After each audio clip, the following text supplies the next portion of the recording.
না তোমাদের বুঝছো হ্যাঁ হ্যাঁ বাসন্তীপুরতে আমরা এসেছি, এই আমার বান্ধবীর বাড়ি।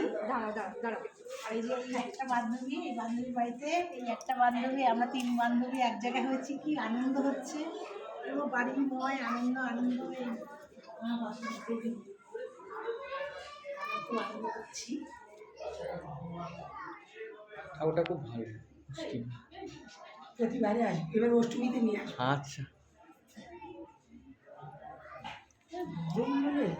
সেই জন্য